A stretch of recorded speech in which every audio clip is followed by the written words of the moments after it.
Sometimes we hear the term of belonging to an ego-effacing tradition. On one side we have the idea of a more conventional religiosity, when we approach the divine with some personal agenda, some personal idea in mind, asking from God something. And we, on the other side, has a more mystical approach, if you will, where we will actually try to engage in this ego-effacing task, which implies trying to really get to our real self, real identity, real potential. So the point is, we may be officially belonging to an ego-effacing tradition, but that's not enough. We also have to belong to the tradition in a substantial way. You can be a member, official member of an ego-effacing tradition, but not a substantial one. So what does it take to be a member of an ego-effacing tradition? Well, to begin with, the willingness to really engage in this ego-effacing task, which, as you may imagine, is not that sweet in the very beginning, as Arjuna himself expressed that to Krishna in the Gita. In the very beginning of the Gita, he says, basically, I will prefer to die physically, that all the Kurus may kill me right now, that trying to go through the death you are inviting me to go, the ego death. That is actually the death we need to go through in order to stop other types of deaths. In other words, if we are not willing to go through this ego-effacing aspect, well, we will just remain getting born and dying over and over again in this cycle of repeating birth and death. No? So,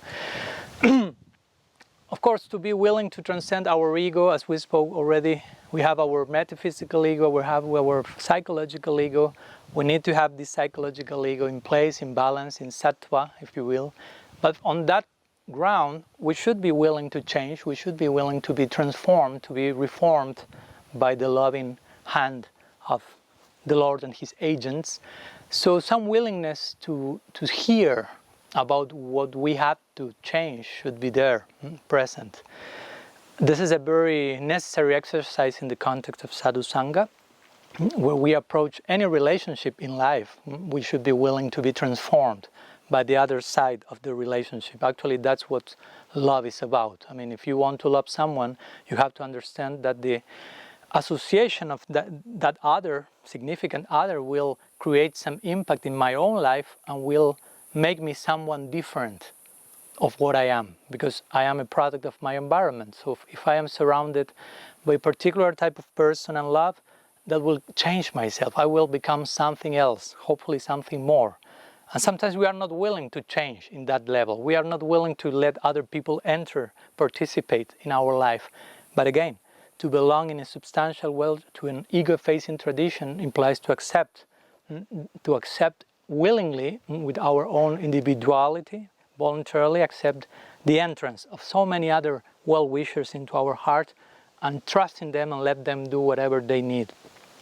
So one of the many nice approaches to this will be, well, we can approach the sadhus, those people that we have full confidence in, and ask them, what do you see in me? Is there anything you see that I should change gradually, evolve, not in a paranoid way, but I should be willing to hear what those other people are observing in me. That's a very user-friendly approach to our relationships.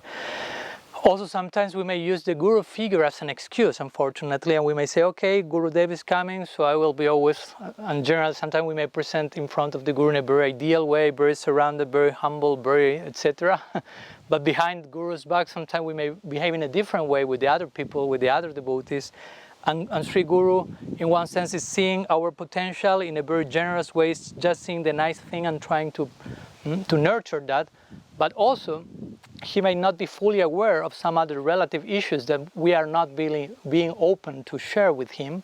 So sometimes also it's required that in some cases, some other devotees that may join us on a daily basis, as Siksha Gurus and people who may help between Sri Guru and us, sometimes that's necessary, some bridge between the Uttam Bhakta and our project of Bhakti.